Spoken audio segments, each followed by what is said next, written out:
The birthday cake sat on the kitchen table like a beautiful lie.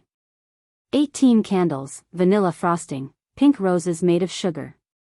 Sarah stared at it while Counsel Alpha Raymond's voice droned on, reading words that sounded like a foreign language even though she understood every single one. Hereby bound by blood contract, dated March 15, 2007, to fulfill the terms of debt repayment through marital union. Her mother's hand trembled on her shoulder. That trembling told Sarah everything before her brain could catch up. What does that mean? Sarah's voice came out smaller than she wanted. She was 18 now. She should sound like a woman, not a frightened child. Raymond folded the document, old paper, brown at the edges, covered in signatures and what looked like dried blood. It means, Miss Hartley, that you're getting married in 48 hours. To Dante Moretti. The room tilted.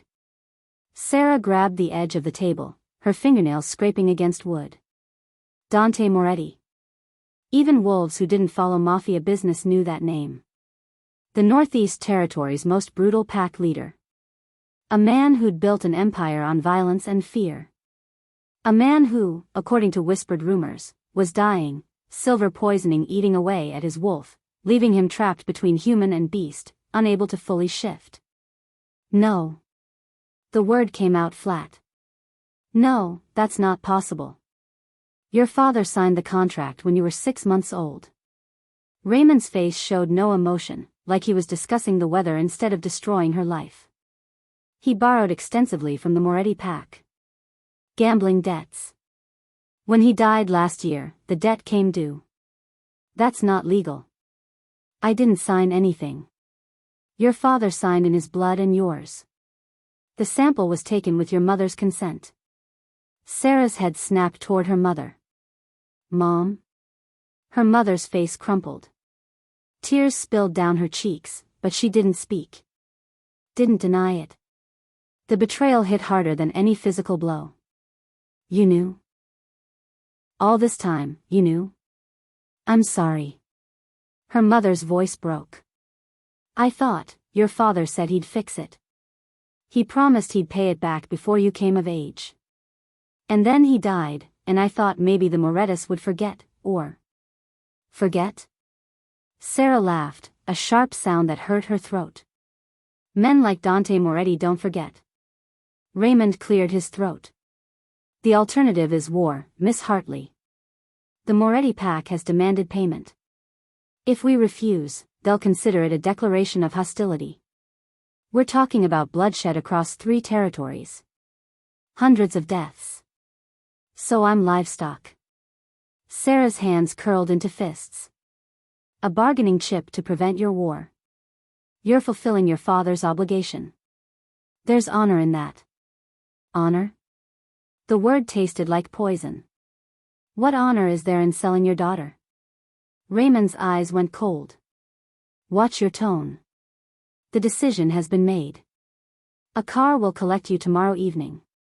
The wedding will take place the following night, under the full moon, as tradition demands. He turned to leave, and Sarah's mother followed him to the door, her shoulders shaking with sobs. Sarah stood alone in the kitchen, staring at the birthday cake. The candles had started to melt, wax dripping onto the frosting, ruining the perfect roses. She didn't remember sitting down. Didn't remember the sun setting outside. The next thing she knew, pebbles were hitting her bedroom window. Marcus. She opened the window, and he climbed the oak tree like he'd done 100 times before, sliding into her room with practiced ease. The beta's son, with his warm brown eyes and easy smile, except tonight his eyes were desperate, and he wasn't smiling. Tell me it's not true. He grabbed her hands. Tell me you're not marrying that monster. I don't have a choice. There's always a choice. His grip tightened. Run away with me. Right now. We'll go to the Western Territories, change our names. They'll never find us. Marcus. I love you. He pulled her close, and the words hung between them like something fragile. They'd grown up together, played in the same woods, learned to shift under the same moon. She'd always known he loved her. But they'd never said it out loud, never crossed that line because of stupid pack politics and the fact that his father wanted him to marry the Alpha's niece. Now none of that mattered. "I love you too," she whispered, and kissed him. It was desperate and messy, nothing like the first kiss she'd always imagined. It tasted like goodbye. His hands tangled in her hair, and she felt his wolf rising under his skin, responding to hers, two animals recognizing their mate. A branch snapped outside. They broke apart. Marcus moved to the window, his body tense. Someone's watching the house. Sarah's stomach dropped. Council enforcers? 2 of them. In the shadows by the fence. He turned back to her, his face pale. "They're not even hiding. They want you to know you're being watched. Then go. Before they report you being here." "Sarah. Please." She pushed him toward the window. "They'll exile you. Or worse. I'll find another way." He kissed her once more, quick and hard. "I promise. I'll find a way to get you out of this." But they both knew he was lying. They both knew there was no other way. He climbed back down the tree and disappeared into the darkness. Sarah watched until she couldn't see him anymore, then closed the window and locked it. The next day passed in a blur. Her mother tried to talk to her, but Sarah had nothing to say. What was there to talk about? Her mother had known for 17 years. 17 years of hugs and birthday cakes and bedtime stories, and the entire time, she'd known Sarah had an expiration date. By evening, a black car pulled up to their small house. Not a limousine, something sleeker, more dangerous looking. 2 wolves in expensive suits stood by the doors. Council enforcers, there to make sure she didn't run. Sarah didn't bother with goodbye. She walked out with a single bag of clothes, got in the car, and didn't look back. The drive took 3 hours. They left pack territory, crossed into neutral ground, then into Moretti territory. The landscape changed, more buildings, more lights, the wild spaces disappearing behind concrete and steel. The Moretti pack didn't live in the woods like hers did. They lived in the city, hidden in plain sight among humans. The car pulled up to a building that looked like a fancy hotel but felt like a fortress. Guards everywhere, watching, assessing. Sarah felt their eyes on her as she was escorted inside, up a private elevator, down a hallway with carpet so thick it swallowed sound. The enforcers stopped at a door. "This is your room," one of them said. "Don't leave this floor. Meals will be brought to you. The wedding is tomorrow at sunset." They left her alone. Sarah stood in the doorway, looking at what was apparently her prison. It was bigger than her entire house back home, a suite with a bedroom, bathroom, living area. Expensive furniture, silk curtains, a view of the city lights. It would have been beautiful if it wasn't a cage. She dropped her bag and walked to the window, pressing her forehead against the cool glass. Somewhere out there, Marcus was probably still trying to figure out how to save her. Somewhere out there, her mother was crying. And somewhere in this building, Dante Moretti was. What? Dying? Planning to use her and then discard her? She didn't even know what he looked like. 28 years old, she'd heard. 10 years older than her. A killer. A monster. Footsteps in the hallway made her turn. But they passed by her door, heading somewhere else. 2 council members, their voices carrying through the thick walls. "Once the Moretti dies, we'll finally have access to his territory and weapons cache. You think the poison will kill him within the year? The healers say 6 months, maybe less. His wolf's already fractured. He can barely shift. And the girl? The girl's just the key. Once she's widowed, we'll absorb the Moretti assets through her. The contract gives us legal claim." Their voices faded down the hall. Sarah stood frozen, their words echoing in her head. The girl's just the key. They'd never intended to prevent a war. They were planning one. They were using her to get inside the Moretti organization, waiting for Dante to die so they could take everything he'd built. And she'd walked right into it. Her hands started shaking. Then her whole body. She sank onto the bed, her mind racing. Tomorrow she'd marry a dying man she'd never met. A man her own pack was planning to betray. And when he died, 6 months, maybe less, she'd be caught in the middle of a pack war anyway. Unless she found a way out. Unless she warned Dante Moretti that the Council Alpha wasn't looking for peace. He was looking for conquest, and Sarah was his Trojan horse. The question was, would a dying mafia boss believe her? Or would he kill her before she could say a word? Wanting to see what would happen next, subscribe to this channel to get to listen to more of our upcoming exciting stories. Click on the subscribe button now. Thank you. Chapter 2. The dying dawn wasn't supposed to smell like midnight and gunpowder. Sarah had expected sickness. The sour scent of decay, antiseptic, maybe the medicinal herbs healers used to slow silver poisoning. She'd expected weakness, a frail man propped up by pillows, barely clinging to life. What she got instead was 6 feet 3 inches of solid muscle pinning her against a marble wall, one hand braced beside her head, the other gripping her chin, forcing her to meet eyes that blazed molten gold with barely controlled fury. "Give me one reason," Dante Moretti growled, his voice like gravel and silk, "why I shouldn't rip your throat out right now." Up close, he was devastating. Dark hair, sharp jawline, a face that belonged on Roman statues, all brutal beauty and carved angles. He wore a black suit that probably cost more than her mother's house, tailored perfectly to broad shoulders and a lean frame that radiated power despite the silver scars crawling up his neck like poisonous vines. They disappeared under his collar, and Sarah found herself wondering how far they spread, how much of him the poison had claimed. His scent wrapped around her, gunpowder, yes, but also pine and something darker, something that made her wolf sit up and take notice in a way that terrified her. Her voice came out strangled. His thumb pressed against her racing pulse. "You reek of fear." He leaned closer, his nose almost touching her throat. "And lies. What did the council send you here to do? Spy? Sabotage? Or just distract me while they make their move? I don't know what you're talking about." Her hands came up instinctively, pressing against his chest. Solid. Warm. Very much alive. "I didn't ask to be here. No one asks to be a weapon, little wolf.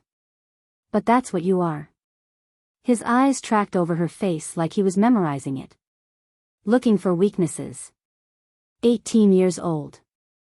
Fresh out of high school. Never been away from your pack. The perfect innocent. The perfect lie. It's not a lie.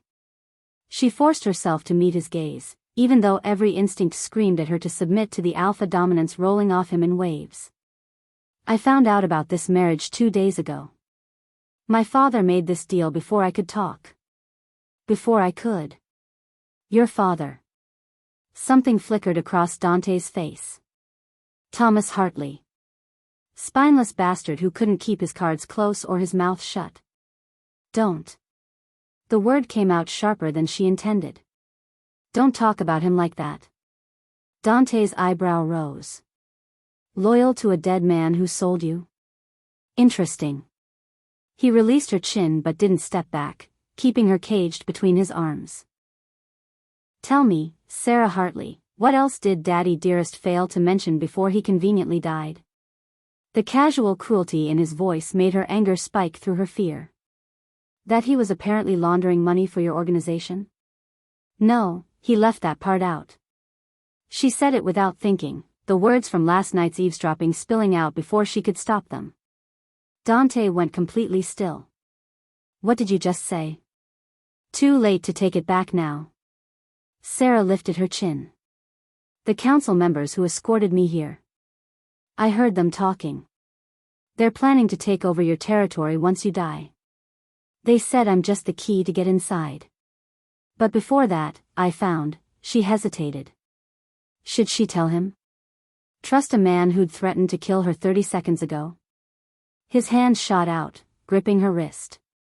Not painful, but inescapable. Found what? Let me go first. You're not in a position to negotiate. Then kill me. She met his burning gaze. Go ahead. But you'll never know what I found in my father's belongings. The documents my mother hid. The ones that show his debts weren't gambling losses. For a long moment, they stared at each other. Sarah's heart hammered against her ribs. This was insane. She was bargaining with a mafia boss who could snap her neck without breaking a sweat. Then Dante smiled. It wasn't a nice smile. It was the kind of smile wolves gave before they went for the throat. You've got teeth after all, little wolf. He released her wrist and stepped back. Fine. Show me these documents. But if you're lying, if this is some elaborate council trap, I'll make sure your death takes days instead of seconds. Comforting, Sarah muttered, rubbing her wrist. I'm not here to comfort you. I'm here to use you, same as everyone else. He turned toward the door, clearly expecting her to follow. The wedding is in 6 hours. Try not to look terrified during the ceremony. It's bad optics. Wait. Sarah pushed off the wall. That's it? No questions about what I heard? No. I already know the council wants me dead. Dante glanced back at her, and for just a second, she saw past the brutal alpha exterior to something exhausted underneath. The question is whether you're going to help them or not. Before she could answer, he was gone, the door closing behind him with a soft click. Sarah stood alone in the marble hallway, her whole body shaking with adrenaline. That was Dante Moretti. Her future husband. A man who was supposedly dying but moved like violence incarnate, who looked at her like she was a puzzle he wanted to solve right before destroying it. She touched her chin where his thumb had pressed. Her skin still tingled. This was going to be a disaster. The rest of the morning was a blur of strangers. Women in designer clothes arrived to prepare her for the wedding, bringing dresses that cost more than her father's funeral. They styled her hair, painted her face, turned her into someone she didn't recognize in the mirror. Through it all, she caught whispers. Can't believe the boss is actually going through with it. Council bitch, that's what she is. Probably sent here to finish what the silver started. Sarah kept her face blank and her mouth shut. Let them think what they wanted. She had bigger problems than gossip.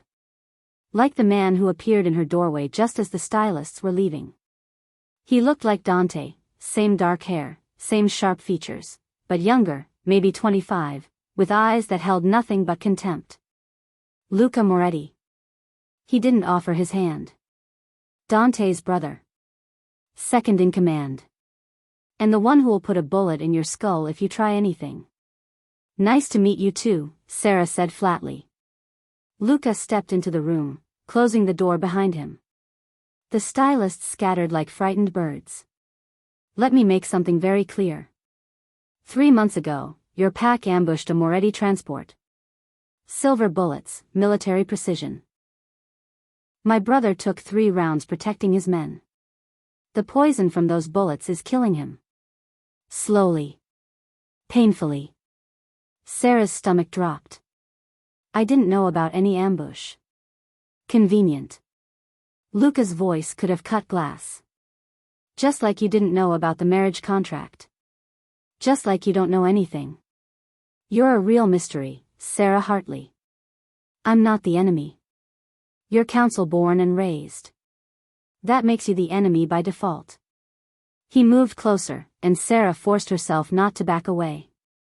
Half this pack wants you dead. The other half thinks you're a sacrificial lamb, but that doesn't make you less dangerous. Lambs get slaughtered, and their blood still stains everything it touches. Your brother seems to think I might be useful. My brother is dying. Luca's facade cracked, just for a second, showing raw grief underneath. He's not thinking clearly. The silver is in his brain now. It's making him paranoid, irrational. So I'm thinking clearly for him. And what I think is that this marriage is a mistake that's going to get him killed faster. Then stop it. Sarah met his eyes. Call it off. Send me back. I don't want to be here any more than you want me here. Too late. The contracts are signed. The council is watching. If we back out now, they'll consider it a breach of agreement. War. Luca's jaw tightened. So you're going to walk down that aisle, say your vows, and play the dutiful wife. And I'm going to watch you every second, waiting for you to slip up. Because when you do, and you will, I'll be there. He left without waiting for a response. Sarah sank onto the bed, her carefully styled hair falling into her face. This was worse than she'd thought. The Morettis didn't just distrust her, they hated her. Blamed her for the attack that was killing their alpha. An attack she'd never heard about. An attack that happened 3 months ago, around the same time her father died. The timing couldn't be coincidence. The wedding took place in a private chapel within the compound. No guests, no celebration. Just witnesses required by pack law, Luca, the pack doctor, a few high-ranking Moretti wolves who looked at Sarah like she was a bomb about to explode. Dante stood at the altar in a black suit, his face carved from stone. The silver scars on his neck seemed darker in the candlelight, angrier. He didn't look at her as she walked down the aisle in a white dress that felt like a costume. The officiant, an elderly wolf with cloudy eyes, began the ceremony. Traditional words, ancient promises. Sarah barely heard them. She was too focused on Dante, on the way he held himself too rigidly, on the slight tremor in his hands that he couldn't quite hide. He was worse than this morning. The poison was spreading. Do you, Dante Moretti, take this woman as your mate and wife, to honor the bonds of pack and blood? I do. His voice was steady, but Sarah saw him grip the altar for support. Do you, Sarah Hartley, take this man as your mate and husband, to honor the bonds of pack and blood? She looked at Dante. Really looked at him. Beneath the dangerous alpha, beneath the mafia boss, she saw a man fighting a battle he couldn't win. A man who'd taken silver bullets meant for his pack. A man who was dying, and everyone around him was just waiting for it to happen. I do, she whispered. Then by the power of the old laws, I pronounce you. Dante collapsed. 1 second he was standing, the next he was on his knees, blood pouring from his mouth, staining his white shirt crimson. His body convulsed, and the wolves in the chapel lunged forward, but Luca got there first, catching his brother before he hit the ground. Doctor. Now. Luca's voice cracked with panic. The pack doctor rushed forward with a medical bag. Sarah stood frozen, watching as they laid Dante on the chapel floor, as the doctor injected something into his neck, as Dante's body jerked and shuddered like he was fighting an invisible enemy. His eyes found hers. Gold fading to dull amber. Pain etched in every line of his face. Without thinking, Sarah dropped to her knees beside him. She reached for his hand, the one clawing at the floor, trying to find purchase. It's okay, she heard herself say. You're okay. His fingers closed around hers, and then jerked away like she'd burned him. I don't need your pity, little wolf. The words came out in a snarl, even as another spasm racked his body. Get away from me. Dante, Luca's voice was desperate. The silvers accelerating. The doctor's hands moved quickly, checking pulse, pupils, vitals. It's attacking his nervous system. I need to get him to the medical wing. Now. Four wolves lifted Dante carefully, carrying him out of the chapel like a fallen king. Blood dripped on the white marble floor, dark as ink in the candlelight. The officiant cleared his throat nervously. The ceremony was completed before the collapse. The marriage is legally binding. Sarah looked down at her hand. The one Dante had pushed away. It was covered in his blood. She was married. To a dying man who couldn't even stand to touch her. Luca appeared at her side, his face ashen. The medical wing is off limits to you. Don't even think about going there. How long does he have? The question came out calmer than she felt. Weeks. Luca's voice broke. Maybe a month. The silver is spreading faster than we thought. It's in his spine now. His brain. Soon it'll reach his heart, and then, he couldn't finish the sentence. I'm sorry, Sarah said quietly. Save it. Luca turned away. You're confined to the East Wing. Guards will be posted. Don't test them. He left her standing there, alone in the chapel, blood on her hands and a wedding ring she didn't remember putting on weighing heavy on her finger. They didn't let her see Dante for the rest of the day. Sarah was escorted back to her room, her gilded cage, and left there with guards outside her door and a tray of food she couldn't eat. She paced. Showered off the blood and makeup. Changed into clothes that actually felt like hers. Tried not to think about gold eyes fading to amber, about the way Dante had pushed her away even while dying. I don't need your pity. She didn't pity him. She didn't know what she felt. Fear, yes. Confusion, definitely. But underneath that, something else. Something that had stirred when his hand closed around hers, just for a second before he pushed her away. Recognition, maybe. Her wolf responding to his, even through the poison and pain. It was past midnight when she finally stopped pacing. The compound was quiet, most wolves asleep. Her guards had changed shifts an hour ago, and she'd heard them talking, something about Dante being stable, sedated, locked in the medical wing under Luca's watch. She should sleep. Tomorrow would bring new challenges, new threats. But her mind wouldn't stop circling back to what she'd overheard. The fabricated debt. Her father's money laundering. Someone in the Moretti organization who wanted him dead.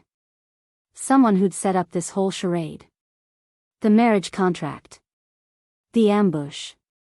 The silver poisoning. Someone who was still here, still plotting. Sarah made a decision. Possibly a stupid one. Definitely a dangerous one. She was going to find Dante's private study. The guards were stationed outside her door, but they were watching for people trying to get in, not for her trying to get out. The suite had a bathroom window that overlooked a narrow ledge, barely wide enough for a cat. Good thing she'd grown up climbing trees. She tied her hair back, changed into dark clothes, and squeezed through the window. The ledge was terrifying, 3 stories up, nothing but air and concrete below, but she'd shifted into wolf form on narrower branches. This was just another kind of balance. She moved slowly, carefully, until she reached another window. Unlocked, thank God. She slipped inside, finding herself in a hallway she didn't recognize. More expensive art, more marble floors. The Moretti compound was a maze of wealth and power. But she had a good sense of direction and better instincts. She followed her nose, tracking the strongest concentration of alpha scent. It led her deeper into the compound, past more guards who were thankfully looking the wrong way, until she found a door with Dante's scent practically radiating from it. His study. The door was locked, but the lock was old-fashioned. Sarah pulled a hairpin from her hair and worked it into the mechanism like her father had taught her, one of the few useful things he'd passed on besides his debts. Click. The door opened. Dante's study was exactly what she'd expected: dark wood, expensive furniture, walls lined with books and files. A massive desk dominated the room, covered in papers and what looked like financial ledgers. Sarah closed the door behind her and went straight to the desk. She didn't have much time before someone noticed her missing. She found the first file within minutes. A folder labeled, Hartley, Outstanding Debts. She opened it with shaking hands. Inside were betting slips, loan documents, payment records. All showing her father borrowing massive amounts of money over the course of 6 years. Hundreds of thousands of dollars, accumulating interest, penalties, late fees. But something was wrong. The signatures were her father's, but the handwriting varied. Some of the dates overlapped with times she knew her father had been out of state. And the amounts, they escalated sharply in the last 6 months of his life, right before he died. She grabbed another file. This one was labeled, Money Transfers, Internal. Her hands froze as she read the contents. Wire transfers. Dozens of them. Moving money from one account to another, cleaning it, obscuring its origins. The kind of laundering operation that required inside knowledge of Moretti financial systems. And her father's name was on every transaction as the intermediary. But the money wasn't going to him. It was going through him, from a source labeled only MTA, to various offshore accounts. Someone in the Moretti organization had been using her father to launder money. And when he'd outlived his usefulness, or threatened to talk, they'd killed him and fabricated the debt to cover their tracks. The marriage contract wasn't about collecting payment. It was about keeping Sarah close, under control, making sure she didn't dig into her father's death. Find something interesting? Sarah spun around. Dante stood in the doorway, leaning heavily against the frame. He wore only sleep pants, his chest bare, and she could see the full extent of the silver poisoning, black veins spreading across his torso like a death map, crawling up his neck, disappearing into his hairline. He looked like death warmed over. But his eyes were sharp. Alert. Burning gold in the darkness. You're supposed to be sedated, Sarah said stupidly. I metabolize drugs faster than humans. Unfortunate side effect of alpha genetics. He pushed off the doorframe, moving into the room with the careful precision of someone in pain trying not to show it. Now answer my question. What did you find? Sarah held up the files. Proof that my father was murdered. And that this marriage contract is a lie. Wanting to see what would happen next, subscribe to this channel to listen to more of our upcoming exciting stories. Click on the subscribe button now. Thank you. Chapter 3. The council said she was here to watch a man die, but the assassin creeping through her bedroom window at 3 in the morning suggested someone wanted to speed up the timeline. Sarah woke to the whisper of fabric against stone. Her eyes snapped open, her wolf surging to the surface with a warning snarl trapped in her throat. Years of living in a house where her father stumbled home drunk at odd hours had taught her to wake silently, to assess threats before reacting. The shadow moving across her balcony was too deliberate to be wind. Too careful to be a guard. She stayed perfectly still, watching through barely cracked eyelids as the figure worked the balcony door open. Professional. Practiced. The lock gave without a sound. Moonlight caught the glint of a silver blade. Sarah's heart hammered against her ribs. She was 3 stories up with guards posted outside her main door. Whoever this was had bypassed Moretti security like it was nothing. Which meant they either knew the compound's blind spots intimately, or someone had helped them. The assassin moved toward her bed, blade raised. Sarah waited until they were close enough to smell the scent blocker masking their wolf signature, close enough to see the tactical gear, then she rolled off the far side of the bed and hit the floor running. The blade sliced through her pillow, feathers exploding into the air. Sarah didn't scream. Screaming would bring guards who might be compromised. Instead, she grabbed the bedside lamp and hurled it at the assassin's head. They ducked, but it bought her 2 seconds to reach the door. Locked from the outside. She'd heard the guards lock it before they'd settled in for their shift. She was trapped. The assassin came at her fast, blade cutting through the darkness. Sarah dodged left, felt the sting as the silver edge caught her shoulder. Pain blazed white-hot, and her wolf recoiled from the poison in her blood. No time to think. She grabbed a chair and swung it like a weapon. Wood connected with flesh. The assassin grunted but didn't go down. They were bigger than her, stronger, trained for this. She was going to die in a stranger's house wearing borrowed pajamas. The assassin lunged again. Sarah tried to dodge, but her wounded shoulder betrayed her. She stumbled, and the blade came down. And stopped. A hand, large, scarred, shaking with barely contained violence, had caught the assassin's wrist mid-strike. Dante stood in the doorway connecting their rooms. A door Sarah hadn't even known existed. He wore only sleep pants, his chest bare and covered in those terrible black veins, his face twisted with fury that made him look more beast than man. Big mistake, he growled, and snapped the assassin's wrist like a twig. The assassin screamed, finally, a sound that would bring the guards, and Dante used the momentum to slam them face first into the wall. Once. Twice. The third impact left blood on the expensive wallpaper. The assassin crumpled to the floor, unconscious. Dante stood over them, breathing hard, his whole body trembling. Not from exertion. From the poison fighting his wolf, from the effort of moving that fast when the silver had infiltrated his nervous system. He turned to Sarah, and his eyes were pure gold, his wolf riding too close to the surface. "You're bleeding." "It's not bad." It was. The silver burn felt like acid eating through her shoulder. But Dante looked like he was about to collapse, and she wasn't about to make it worse. The door burst open. Guards poured in, weapons drawn, and then stopped short when they saw their alpha standing over a body. "Get the doctor," Dante ordered, his voice rough. "And find Luca. Now." They moved immediately. Dante swayed on his feet, and Sarah found herself rushing forward without thinking, catching his arm to steady him. "You shouldn't have," she started. "What? Stopped someone from killing my wife?" His laugh was bitter. "Bad optics for the marriage if you die on day one. You can barely stand." "I'm fine." He wasn't fine. Up close, she could see the silver veins pulsing under his skin, could smell the sickness beneath his alpha scent.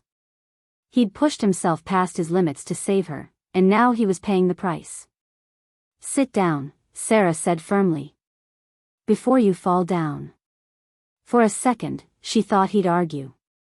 Then his legs gave out, and he sank onto the edge of her bed, his hand pressed to his chest like he could slow his racing heart through sheer will. Sarah knelt in front of him, ignoring the pain in her shoulder. "Why is there a door between our rooms?" "Security measure." His breathing was labored. "So I could reach you if something happened." "You're supposed to hate me." "I do." But his eyes tracked to her bleeding shoulder, and something flickered in his expression. "Mostly." The doctor arrived, an older woman named Maria who took one look at Dante and cursed in Italian. "You shifted your weight too fast. The silver in your spine." "Fix her first," Dante interrupted, nodding toward Sarah. "Silver wound." "Dante." "That's an order, Maria." The doctor's jaw tightened, but she turned to Sarah. "Let me see." The wound wasn't deep, but silver poisoning didn't need depth. It needed contact. Maria cleaned it with something that burned worse than the initial cut, then applied a paste that smelled like wolfsbane and honey. "This will draw out the poison," Maria explained. "But you'll feel sick for a few hours. No shifting, no strenuous activity. The silver needs to work its way out of your system." "Will she be okay?" Dante's voice was rough. Maria glanced at him, surprise flickering across her face. "She'll be fine." It was a shallow cut. "You, on the other hand." "I'm aware of my limitations." Dante pushed to his feet, ignoring the way his body protested. "What about our guest?" "Unconscious. Luca's interrogating them now." "Well, he will be once they wake up." "Good." Dante's eyes found the connecting door between their rooms. "Sarah stays in my wing from now on."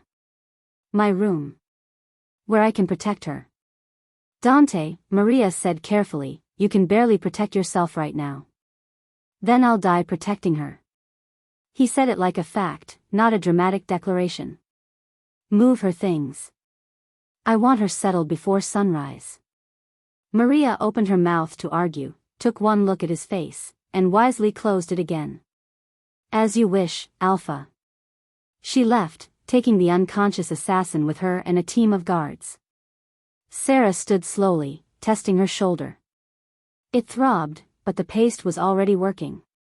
"You can't keep doing this. Pushing yourself. You'll die." Dante's smile was sharp. "I'm already dying, little wolf. Might as well make it count." "That's not," she stopped, frustrated. "Why did you come? Why risk yourself for me?" He was quiet for a long moment, studying her like she was another puzzle he couldn't solve. Finally, he said, "Because you're my wife. Even if it's a lie, even if it's political theater, while you wear my name, you're under my protection. That means something to me, even if it means nothing to you." The sincerity in his voice caught her off guard. "It means something to me too," she said quietly. "The files I found in your study. We'll discuss that later. When there aren't guards listening at the door." Dante moved toward the connecting doorway, each step measured and careful. "Pack what you need. You're moving to my room tonight." "Dante." He paused, looking back at her. In the dim light, with his defenses down and his body failing him, he looked younger. Vulnerable. Almost human. "Thank you," Sarah said. "For saving me." Something shifted in his expression. "Don't thank me yet, little wolf. Someone in my organization just tried to kill you. Which means the threat isn't just outside these walls, it's already inside." Dante's private wing was less gilded cage and more fortress. Reinforced doors, bulletproof windows, security cameras in every corner except the bedroom itself. His room was surprisingly simple: a massive bed, dark furniture, walls lined with books instead of weapons. Though Sarah suspected the weapons were just hidden better. "You take the bed," Dante said, pulling a pillow and blanket from a closet. "I'll take the couch. You can barely stand. You need the bed more than I do." "I'm not sharing a bed with you." He said it flatly, no room for argument. "The marriage is political. Nothing more. I know that. Do you?" He turned to face her, and his eyes were hard. "Because your wolf is looking at me like I'm your next meal, and that's a complication neither of us can afford right now." Heat flooded Sarah's cheeks. She hadn't realized her wolf was that obvious. But he was right. Ever since he'd burst through that door, ever since he'd protected her without hesitation, her wolf had been clawing at her insides, trying to get closer to him. It didn't make sense. They barely knew each other. He was cold, dangerous, dying. Everything about this situation screamed run. But her wolf didn't care about logic. Her wolf had decided, and once a wolf decided, there was no changing its mind. "I'll take the couch," Sarah said, keeping her voice level. "You're injured. So are you. Worse than me." She grabbed the pillow from his hands. "Besides, I'm smaller. The couch will fit me better." For a second, she thought he'd keep arguing. Then exhaustion won, and he nodded. "Fine.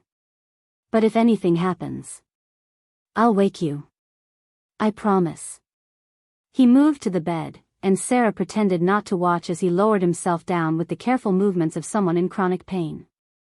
The silver veins on his chest seemed darker in the lamplight, more aggressive. He was dying. Really dying.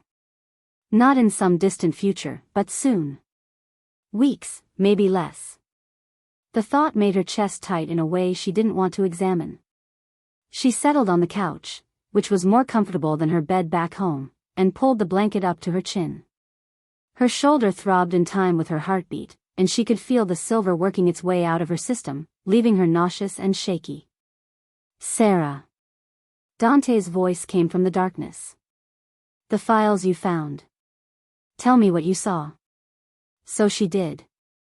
She told him about the fabricated debts, the money laundering, the mysterious MTA designation. She told him about the overlapping dates and varying handwriting, about the escalation in the months before her father's death. When she finished, the silence stretched long enough that she thought maybe he'd fallen asleep. "Then, I knew." Sarah sat up, ignoring the way it made her shoulder scream. "What?" "I knew your father was killed. I knew the debt was fabricated." Dante's voice was emotionless, but she heard the guilt underneath. "I suspected the council orchestrated the marriage to put you inside my organization, probably as a future scapegoat. I just didn't know who the traitor was." "You knew." Anger flared hot in her chest. "You knew, and you still went through with the wedding?" I went through with it because refusing would have meant war. And because, he stopped, then continued quietly, because if I didn't take you, someone worse would have. At least here, I could protect you.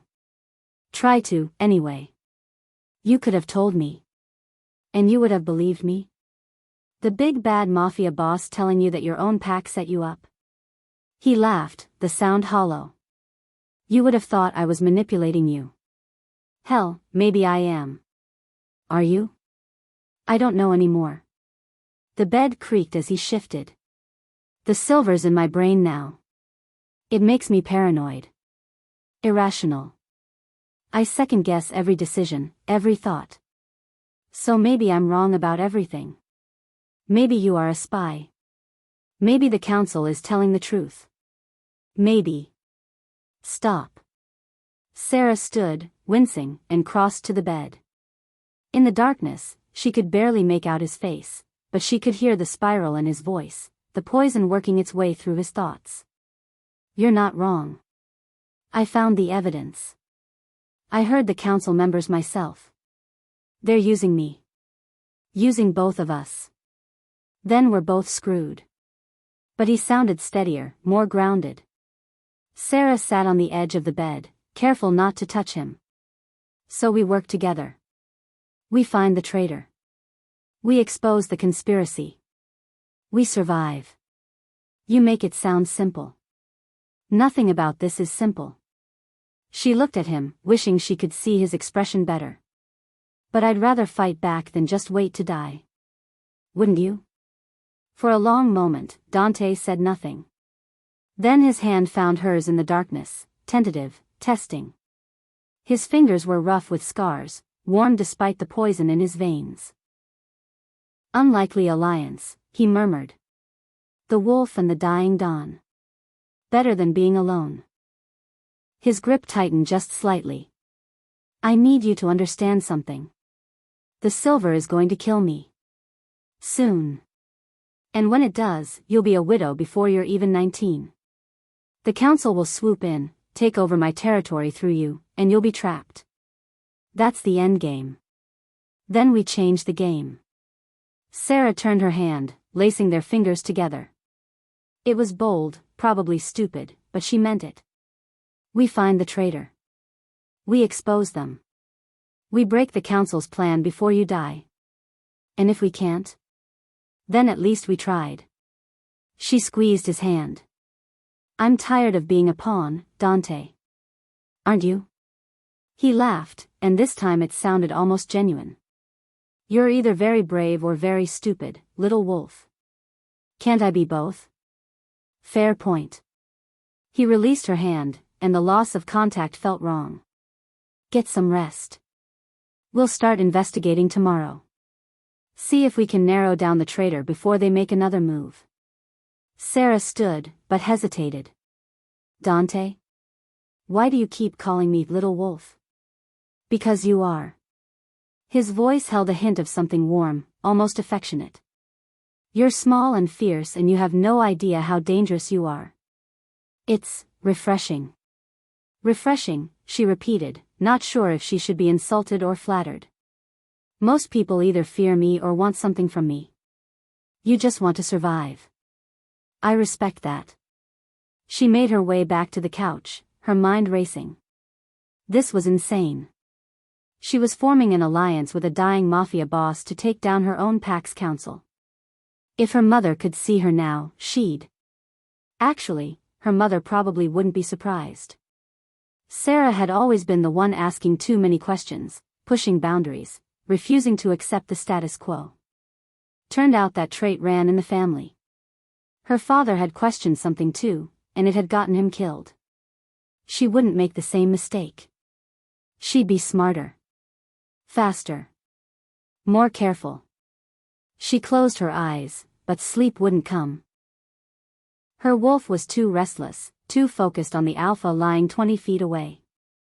Every breath he took, every shift of fabric, every quiet sound, her wolf tracked it all, hyper-aware of his presence.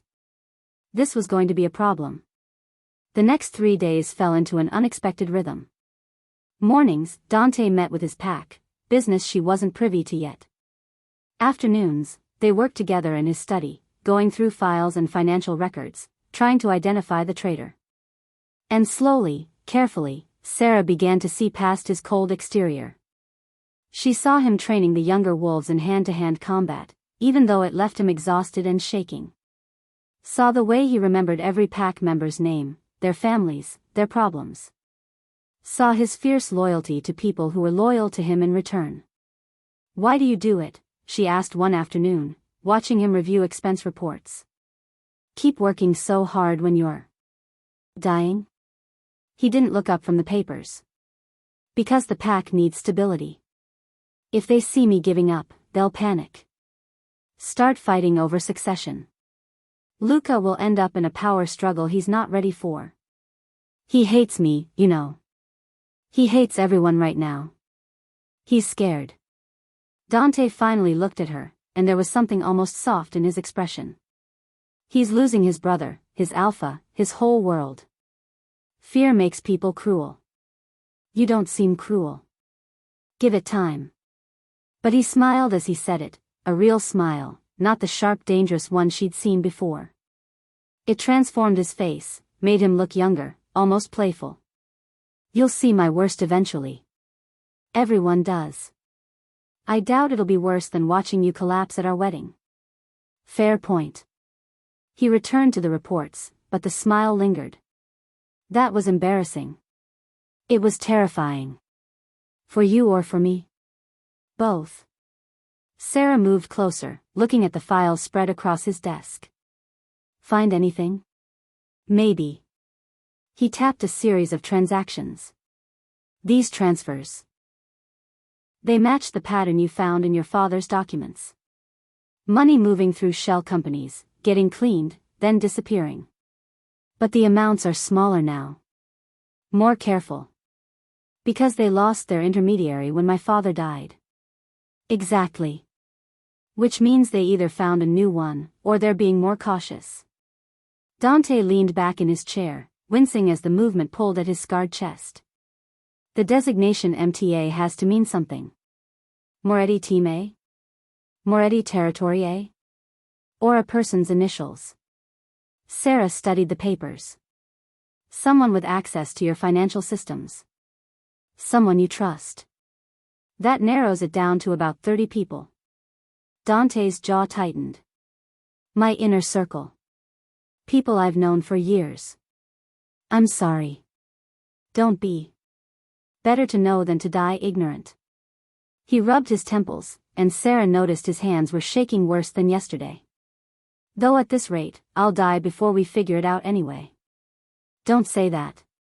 "Why not?" "It's true." He met her eyes, and the gold was dimmer now, fading. The silver spreading.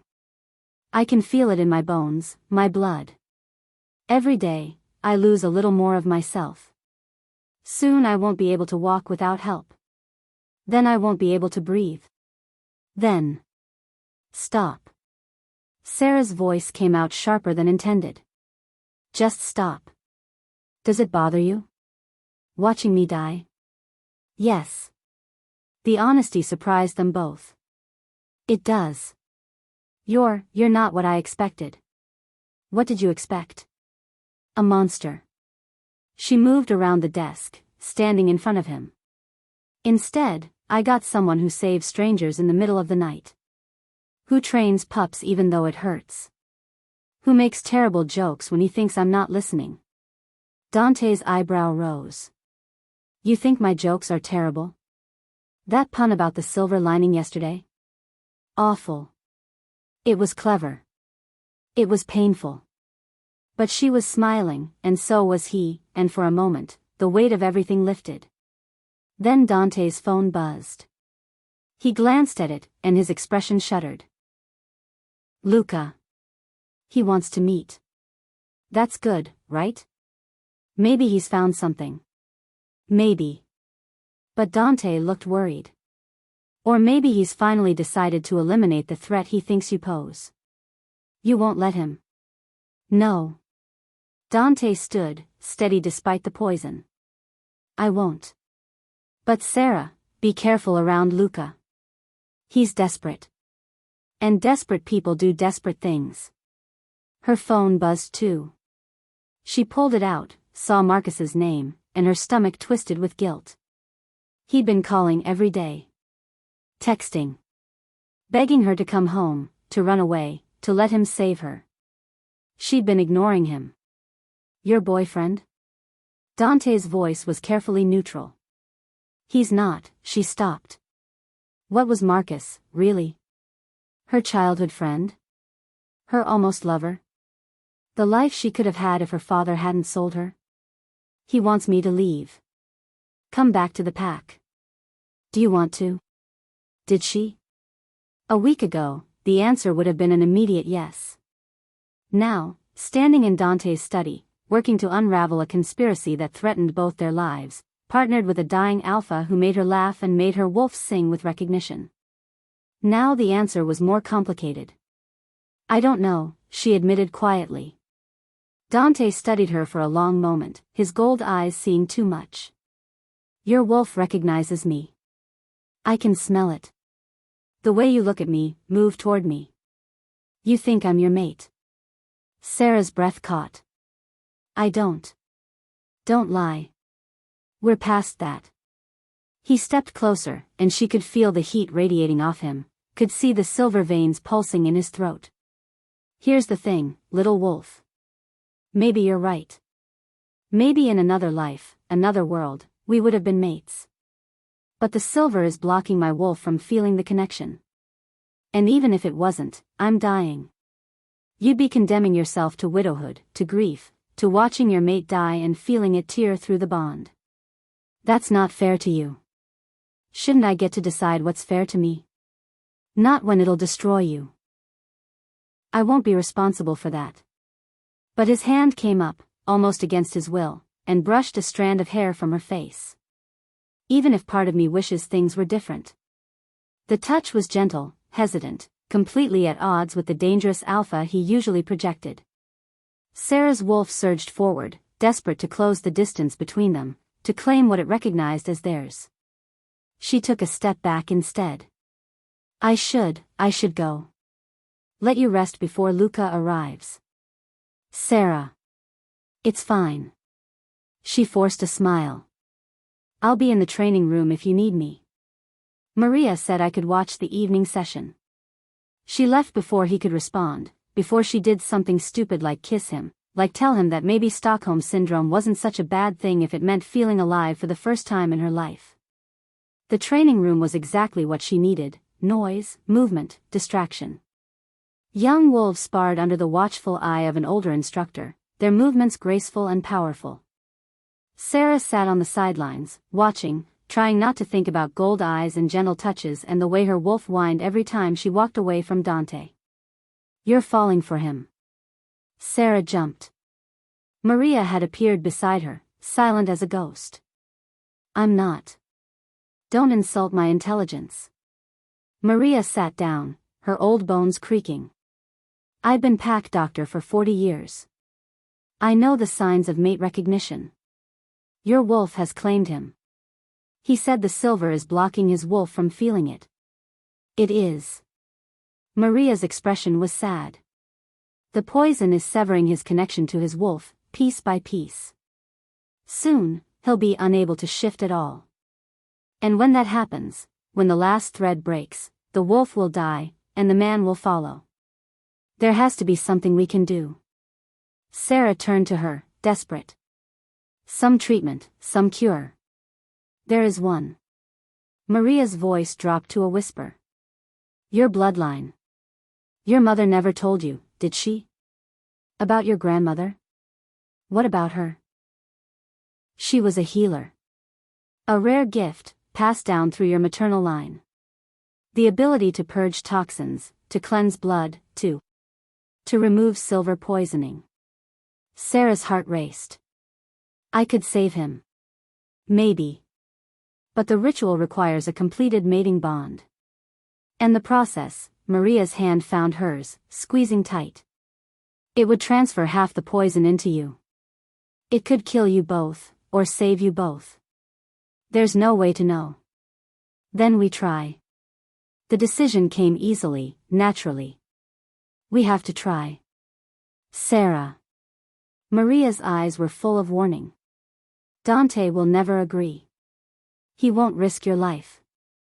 He's already. A scream cut through the training room. Every wolf turned toward the sound. It had come from outside, from the compound grounds. Then, an explosion. The building shook. Wolves scattered, some shifting, some running for weapons. Smoke poured under the doors. Attack, someone shouted. We're under attack. Maria grabbed Sarah's arm. We need to get you to safety. Now. They ran through the chaos, wolves streaming past them toward the threat. Sarah's wolf clawed at her insides, screaming to go back, to find Dante, to protect their mate.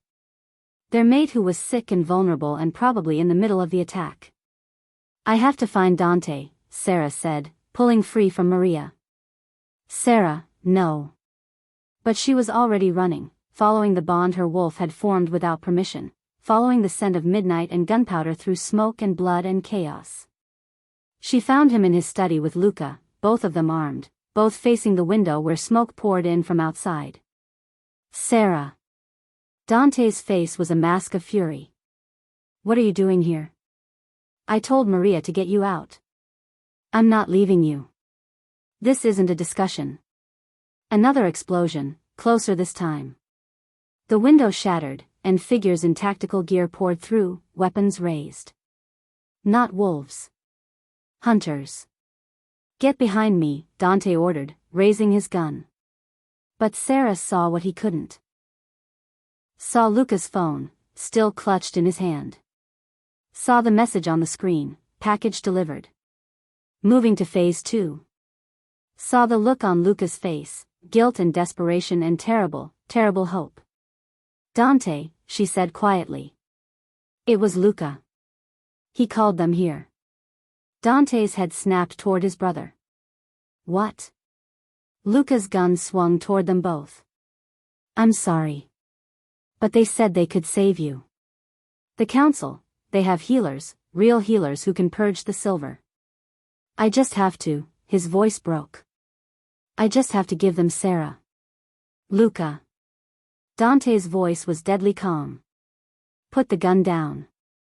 I can't lose you. Tears streamed down Luca's face. You're all I have. And she has healer blood. The council knows. They've always known. That's why they sent her here. To save you. But only if I cooperate. They're lying to you, Sarah said, but her voice sounded far away. They don't want to save him. They want us both dead. You're lying. But Luca's gun hand shook. They promised. They swore. The hunters moved closer, weapons trained on all three of them. And in that moment, with betrayal and smoke and death closing in, Sarah understood. The council had planned this from the beginning. The marriage, the assassination attempt, Luca's desperation, all of it orchestrated to lead to this moment. Where everyone lost. If you're still listening to this story up to this point, why don't you subscribe to this channel to continue getting impactful daily stories like this? We would be most grateful if you can do that to help boost this video to reach everyone. Thank you. Chapter 4. The Council Alpha's text arrived at dawn with all the warmth of a death warrant. Congratulations on your union. We'll be visiting to check on our dear bride in 24 hours. Do ensure she's presentable. The gift basket arrived 10 minutes later, expensive wine, imported chocolates, and tucked beneath the ribbon, a small electronic device that Dante's security team identified as a listening bug. They weren't even pretending anymore. Sarah stood in Dante's study, staring at the message on his phone while chaos erupted around her. The attack last night had been contained, barely. 3 Moretti wolves dead, a dozen injured, and the hunters had escaped before they could be interrogated. Luca was locked in the compound's holding cells, his betrayal a wound that wouldn't stop bleeding. And Dante? Where is he? Sarah demanded as Maria rushed past with medical supplies. Medical wing. Don't, Sarah, wait. But she was already running, her wolf driving her forward with single-minded intensity. She burst through the medical wing doors and froze. Dante lay on a hospital bed, surrounded by machines that beeped and whirred. His chest barely rose with each breath. The silver veins had spread across his entire torso now, crawling up his neck, across his face, disappearing into his hairline like some grotesque spider web. Blood stained the sheets, he'd been coughing it up, Maria had said. The poison had reached his lungs. How long? Sarah's voice came out steady, even though everything inside her was screaming. Maria didn't pretend to misunderstand. Hours. Maybe a day if we're lucky. The poison is attacking his vital organs now. His wolf is already gone, I can't sense it anymore. Once the last thread breaks, he dies. Sarah moved to the bedside, taking Dante's hand.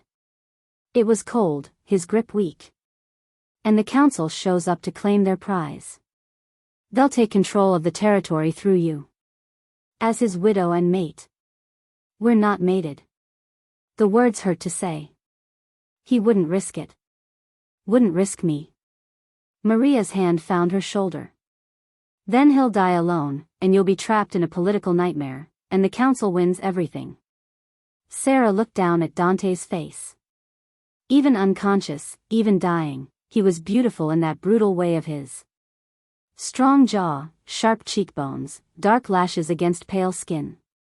She'd known him less than a week, but her wolf had made its choice. Her heart had followed. She wasn't going to let him die. The ritual, Sarah said quietly. The one you told me about. To purge the silver.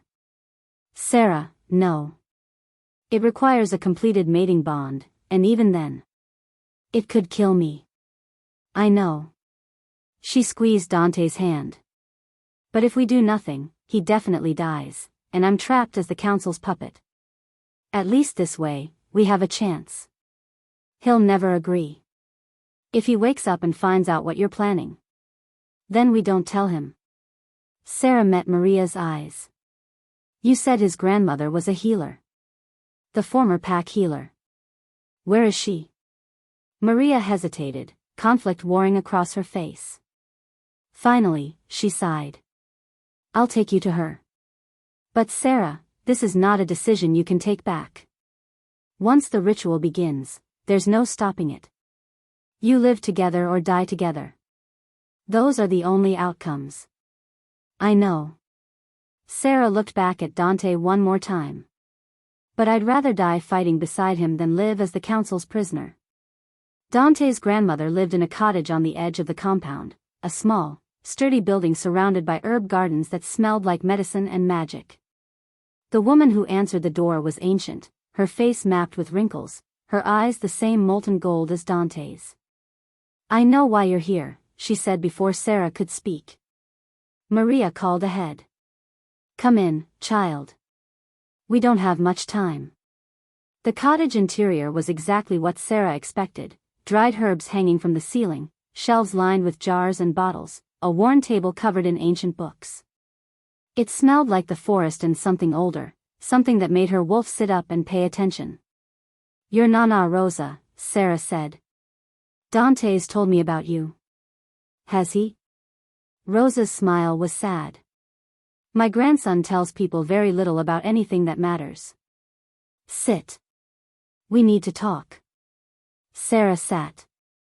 Rosa poured tea, something that smelled like chamomile and moonlight, and placed a cup in Sarah's hands. The mating ritual to purge silver poisoning is old magic, Rosa began. Older than packs, older than territories. It comes from a time when healers were revered, when blood magic wasn't forbidden. Your grandmother knew these rituals. She taught me some of them before she died.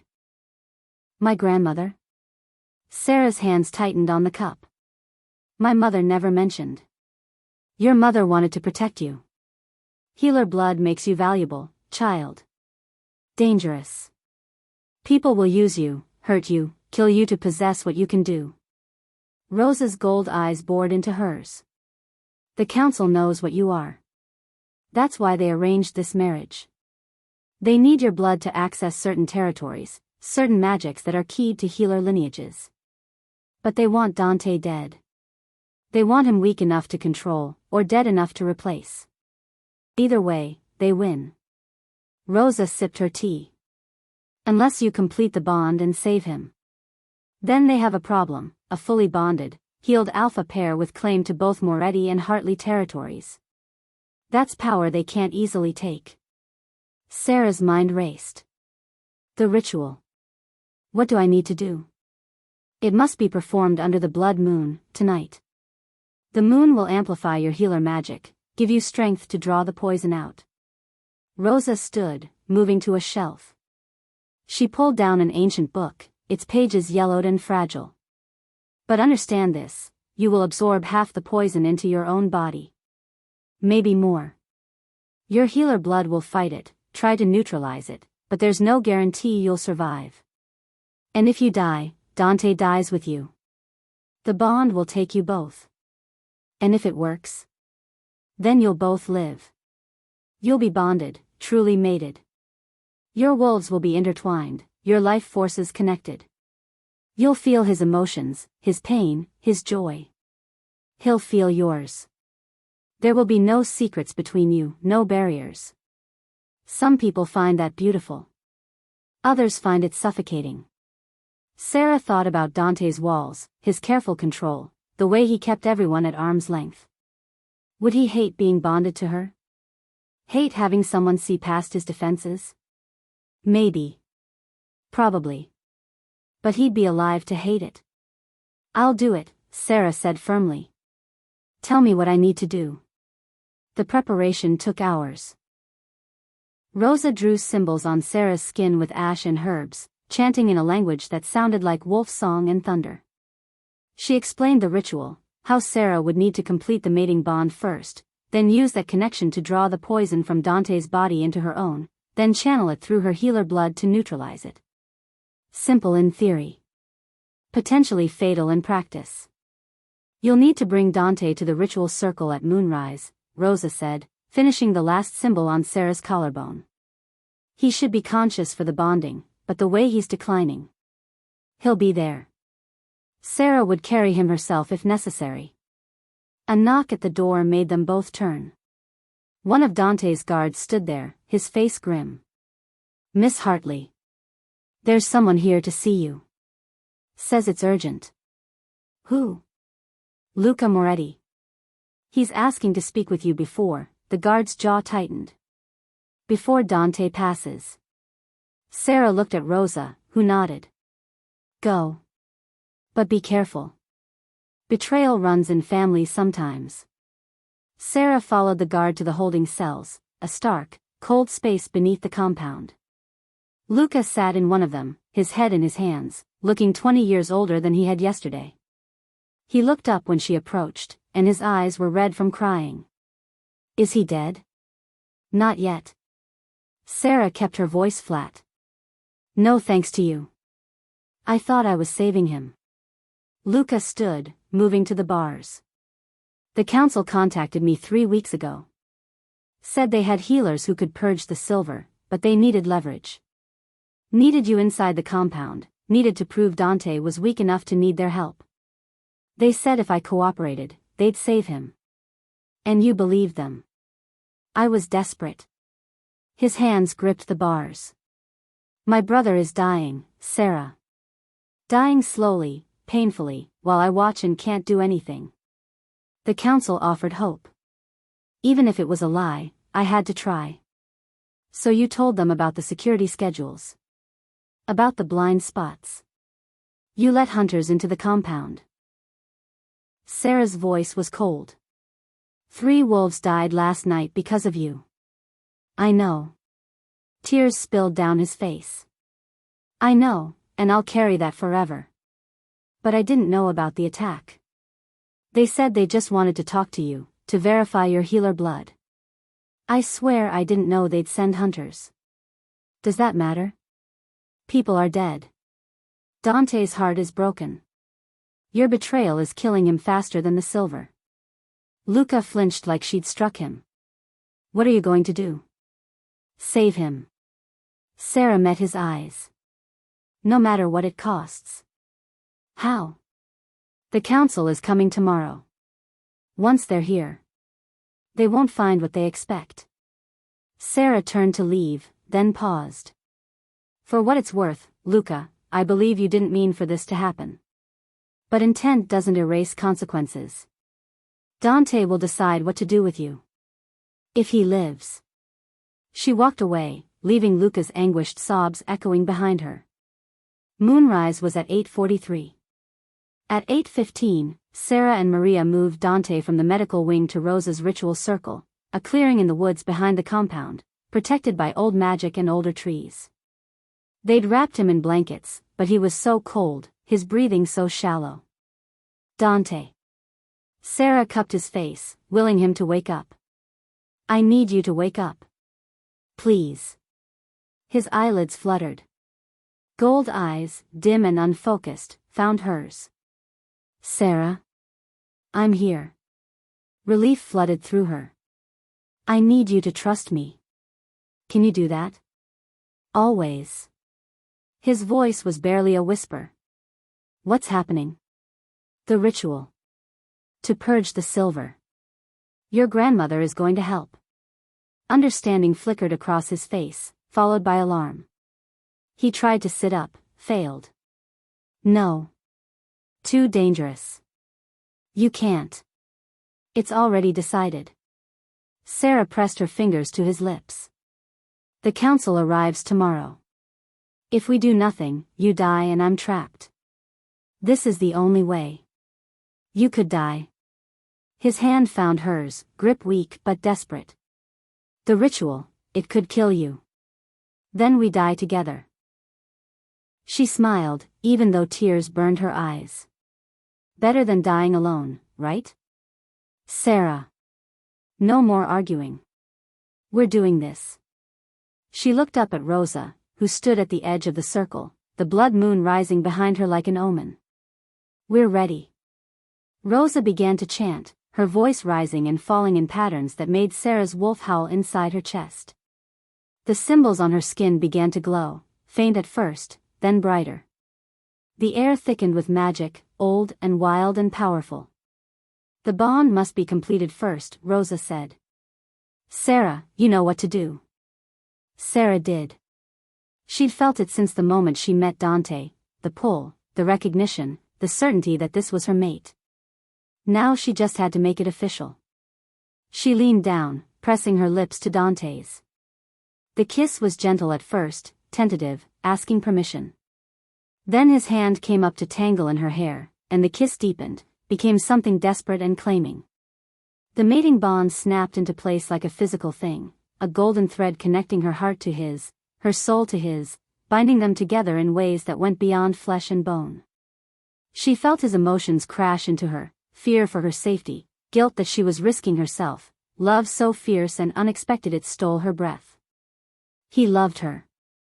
This dying alpha who barely knew her, who'd fought the connection every step of the way, he loved her. I love you too, she sent down the bond, and felt his shock, his joy, his anguish. Now, Rosa commanded. Draw the poison, child. Use the bond to pull it from his body into yours. Sarah closed her eyes and reached for the silver poisoning through the bond. It felt like ice and death, spreading through Dante's system like rot. She grabbed hold of it mentally and pulled. Pain exploded through her body. It was like swallowing broken glass, like breathing fire, like every nerve ending screaming at once. The silver rushed into her through the bond, filling her veins with agony. She felt it spreading, corrupting, destroying. But her healer blood rose to meet it. Ancient magic in her DNA activated, recognizing the poison as a threat. Her body became a battlefield, healer magic versus silver toxin, and she was caught in the crossfire. She screamed. Sarah. Dante tried to sit up, his voice stronger now that the poison was leaving his system. Stop, you're killing yourself. Keep going, Rosa urged. You're almost there. But Sarah could feel it, the poison was too much. Too strong. Her healer blood was fighting, but it wasn't enough. The silver was winning, spreading through her heart, her lungs, her brain. The bond flared bright gold, and suddenly Dante's wolf surged forward with primal force. Not dead. Not gone. Just dormant, waiting for the poison to clear enough for it to break free. And now it recognized its mate was dying. No, Dante's voice roared through the bond. You're not dying for me. Before Sarah could respond, she felt him grab the poison through the bond and pull it back. Not all of it, that would kill him instantly. But half. Splitting it between them, sharing the burden like he'd share everything else with her from now on. Dante, no. Sarah grabbed his shoulders. You'll die. Then we die together. His gold eyes blazed, and she could see his wolf now, strong and fierce and fully present. Like you said, little wolf. Better than dying alone. They knelt in the ritual circle, the blood moon bright above them, both of them poisoned, both of them dying, the mating bond blazing between them like a star. Rosa's chanting reached a crescendo. The symbols on their skin burned brighter. And Sarah felt her healer blood surge one more time, stronger now, amplified by the bond, by Dante's wolf, by the moon's power. A voice cut through the ritual. Stop. Marcus burst into the clearing, wild-eyed and desperate, carrying a leather satchel. Don't finish the ritual. I have the antidote. Everyone froze. Sarah stared at him, not understanding. What? The antidote. For silver poisoning. Marcus rushed forward, pulling out vials filled with iridescent liquid. I've been researching it for months. Since I found out what they did to you, sending you here to die with him. I couldn't stop the marriage, but I could, I thought I could save you. Marcus. Sarah's voice was faint. The poison was eating through her, and she could feel Dante weakening too. Is it real? Will it work? I don't know. His hands shook as he held out the vials. I tested it on animals, on wolves who'd been exposed to silver, and it worked, but I've never tried it on poisoning this severe, this advanced. Give it to him, Sarah said immediately. Give it to Dante. What? No, I made this for you. Give it to him. She grabbed Marcus's wrist. Please. The bond is splitting the poison between us. If you cure him, his half goes away. I'll only have half to fight. My healer blood can handle that. Sarah, Dante tried to protest, but his voice was weak. Trust me, she said, meeting his gold eyes through the bond. One more time. Trust me. He hesitated, then nodded. Marcus moved to Dante, uncorking the first vial. This is going to hurt. Everything hurts. Dante's smile was pained. What's a little more? Marcus poured the antidote into Dante's mouth. For a moment, nothing happened. Then Dante's body convulsed, his back arching, a howl tearing from his throat that was pure wolf, pure agony. The silver veins on his skin began to recede. Slowly at first, then faster, the black poison pulling back, retreating from his face, his neck, his chest. His breathing eased. Color returned to his skin. And through the bond, Sarah felt the poison leaving his system, felt his wolf surging stronger, felt him coming back to life. Which meant all his half of the poison was gone. She only had her half to fight now. Her healer blood recognized the shift and attacked the remaining poison with renewed force. This was a battle it could win. The silver fought back, but her magic was stronger, amplified by the blood moon, by the completed bond, by the sheer stubborn will to survive. The poison broke apart, dissolved, vanished into nothing. Sarah collapsed into Dante's arms, gasping. Did it work? You're alive. His voice was full of wonder, his hands running over her face, her arms, checking for wounds. We're both alive. You insane, incredible, beautiful wolf, we're alive. She laughed, which turned into crying, which turned into kissing him desperately while the blood moon watched and Marcus looked away. Then the forest exploded with movement. Wolves poured into the clearing from all sides, council wolves in formation, weapons drawn, led by a man Sarah recognized with dawning horror. Her uncle. Her father's brother. The beta of her home pack. "Well," Uncle Richard said, his smile cold. "Isn't this touching? The lovers survive. How inconvenient." Dante pushed Sarah behind him, his body already shifting into a protective stance. His wolf was back, strong and furious and ready to fight. "You're trespassing, Richard. Leave now and I'll let you live." Bold words from a man who was dying an hour ago. Richard's wolves fanned out, surrounding the clearing. There were dozens of them, all armed, all loyal to him. "But I'm afraid I can't leave empty-handed. You see, I've worked very hard to orchestrate this little drama.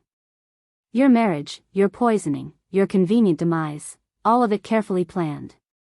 "You're the traitor," Sarah breathed. "I'm already traitor, eh? It was you all along. Clever girl. Just like your father, too clever for your own good." Richard's smile widened. "Tom figured it out, you know. Found the money trails, the falsified debts, the whole conspiracy. So I had him killed and framed it as a tragic accident. Then I used his fabricated gambling debts to send you here as my little spy, my key to Moretti territory." "I won't let you," Sarah started. "You won't let me?" Richard laughed. "Child, you've already helped me. Your marriage gave me legal claim to challenge for both territories, Hartley through blood right as your uncle and guardian, Moretti through your new status as Dante's widow. I just needed Dante dead and you controllable. But you've survived, which means I'll have to kill you both and take the territories by force instead. More messy, but the result is the same." Dante's growl was pure menace. "You'll have to go through my entire pack first." "That's the plan." Richard gestured, and more wolves emerged from the shadows. Not just council wolves, Moretti wolves. Traitors who'd been bought or coerced or simply wanted a new alpha.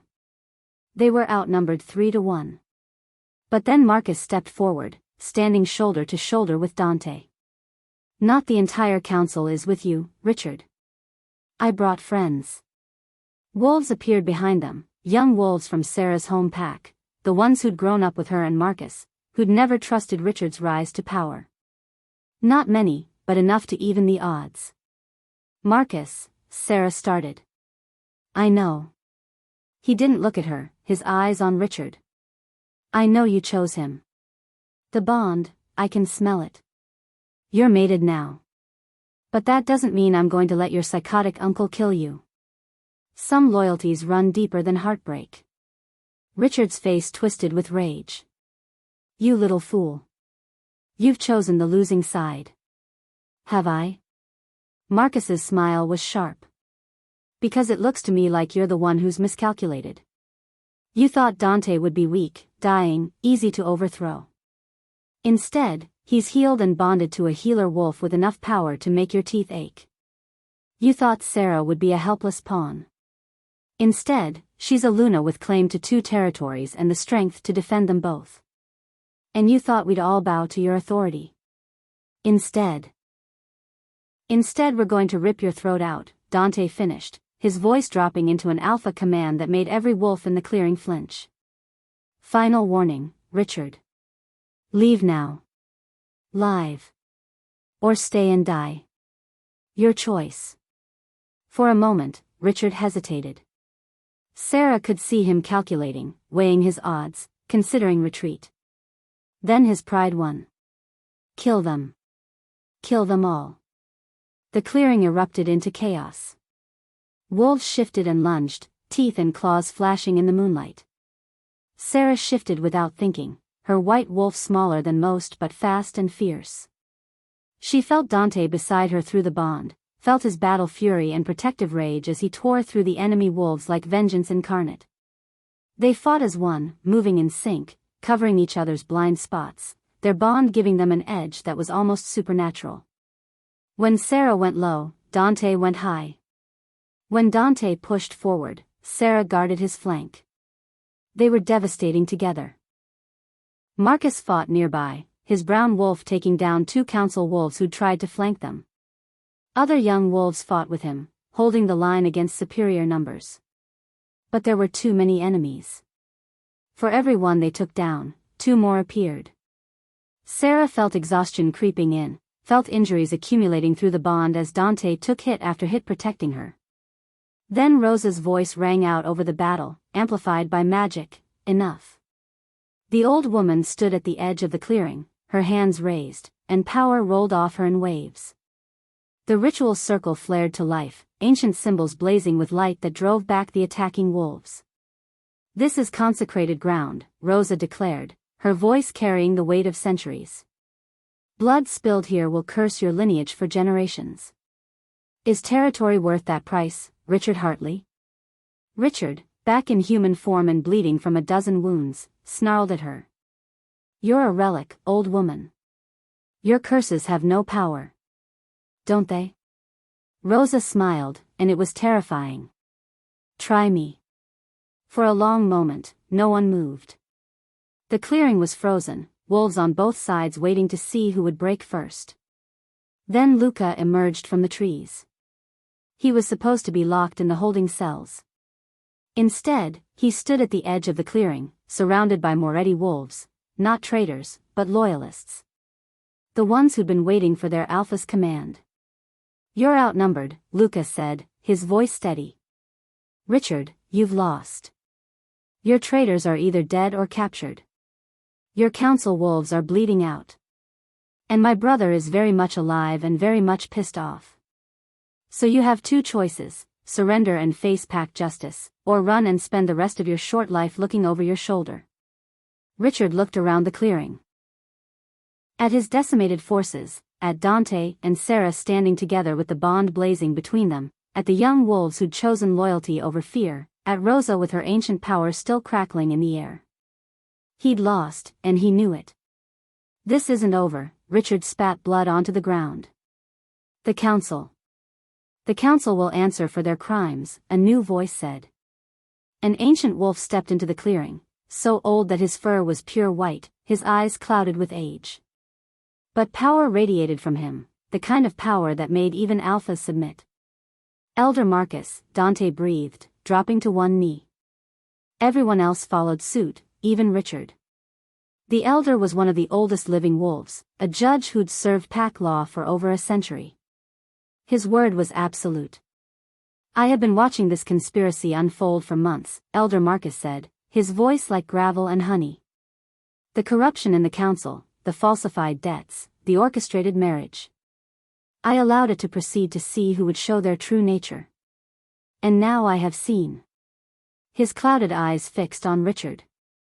"You are guilty of murder, conspiracy, treason against pack law.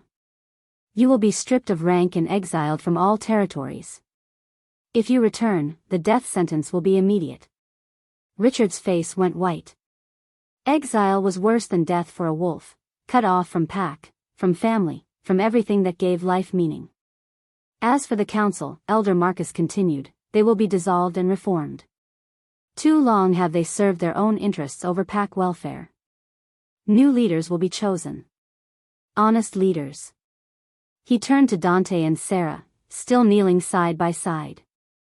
"Rise, Alpha and Luna Moretti. You have proven yourselves worthy through trial by fire.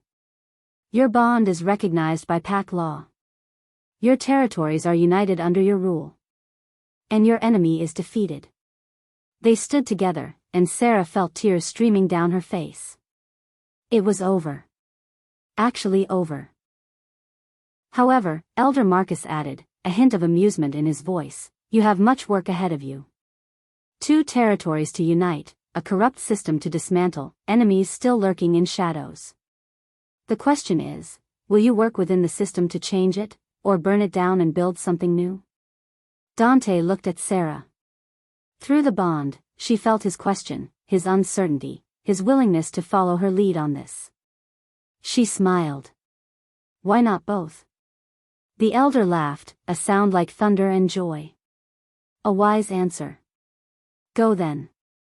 Unite your packs. Heal your territories. And perhaps, in time, you will help us heal all our territories. He disappeared into the trees, and slowly, the clearing began to empty.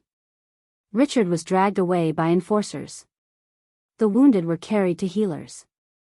Marcus approached them, his face unreadable. So, he said quietly. A Luna now. Congratulations. Marcus, Sarah started. Don't. He held up a hand. I knew. I think part of me always knew you'd never be mine. Your wolf was always looking for something more. Someone more. He glanced at Dante. Take care of her. Or I'll find a way to kill you, healed or not. Understood. Dante's hand found Sarah's. And Marcus? Thank you. For the antidote. For fighting with us. You saved both our lives. Marcus nodded, then walked away into the darkness, his shoulders bent with heartbreak but his head held high. Sarah watched him go, feeling the ache of lost friendship, lost possibility. But then Dante's arms came around her, and the bond pulsed with love and certainty, and she knew she'd made the right choice. What now? She asked, leaning into his warmth. Now? Dante's laugh was exhausted and relieved. Now we go home. Sleep for a week. Then figure out how to run 2 territories, dismantle a corrupt council, and survive being married to each other. Sounds like a nightmare. It will be. He kissed the top of her head. But we'll do it together. Together. Not as enemies, not as political pawns, but as true mates. As partners. As equals. Sarah looked up at the blood moon, still bright in the sky, and smiled. A week ago, she'd been a frightened girl with no choices, no power, no future. Now she was a Luna with a territory to protect, a mate to cherish, and a corrupt system to overthrow. Let's burn it all down, she said softly. And build something better. Dante's answering smile was fierce and proud and full of promise. I knew I married the right wolf. They walked back to the compound hand in hand, their bond blazing gold between them, their wolves finally at peace. Behind them, Rosa watched from the ritual circle, smiling. Well done, children, she murmured to the moon. Well done indeed. The blood moon set. A new day began. And in the werewolf underworld, whispers started to spread about the Alpha and Luna Moretti, the bonded pair who'd survived silver and betrayal, who'd united 2 territories, who'd stood against the council and won. They were young. They were powerful. They were dangerous. And they were just getting started. End of chapter 4. Mysteries still lurked in the shadows. Who else in the council was corrupt? What other secrets did Sarah's healer bloodline hold? And what would happen when other packs learned about the power of a true bonded pair? But those were problems for tomorrow. Tonight, Dante and Sarah stood together on the balcony of their room, watching the sun rise over their united territories, the mating bond humming between them like a song. No regrets? Dante asked softly. Sarah thought about everything she'd lost, her old life, her innocence, the simple future she'd once imagined.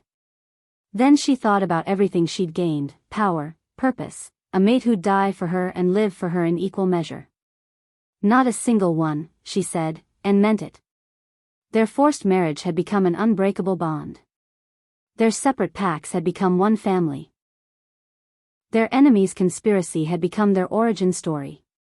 And somewhere in the darkness, the enemies they hadn't yet discovered were watching, waiting, planning. But Dante and Sarah were ready. Together, they could face anything. Together, they were unstoppable. Thank you for watching this video. Subscribe, like and share this video to continue listening to this type of story daily and also, to appreciate this community too. I would like to hear your wonderful opinion about this story. Please comment below.